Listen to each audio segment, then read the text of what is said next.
Before we wrap up, want to get you caught up in the top stories we're following. Police are searching for two women involved in a deadly hit-and-run in Queens. It happened this morning in Flushing. Police say a U-Haul crashed into another car. Both cars ended up on the sidewalk, and a 56-year-old pedestrian was killed. The two women in the U-Haul ran away from the scene on barefoot.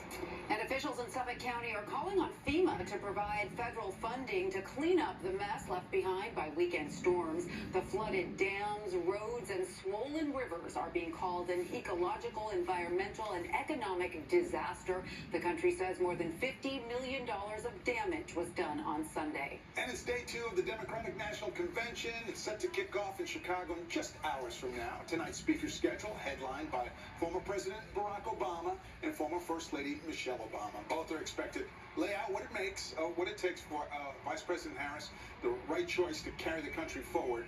The convention is set to start half an hour early tonight after last night's programming ran well past midnight. More barriers and fencing will also be in place tonight after anti-war protesters pushed their way, some of them, into the convention last night to call on the U.S. to stop funding Israel's war with Hamas. Brittany. And much cooler and breezy today. We'll have high temperatures only reaching the low to mid 70s, 74 degrees with more sunshine. Winds could gust as high as 25 miles per hour. And then tonight, we fall down into the 40s and the 50s. Even cooler tomorrow, 71. Some areas could stay in the upper 60s. 75 Thursday, 80 Friday, and we all get back into the 80s this weekend. Why am I always looking at the weekend forecast? Wishful thinking. Thank you, Brittany. That's going to do it for this edition of Eyewitness News.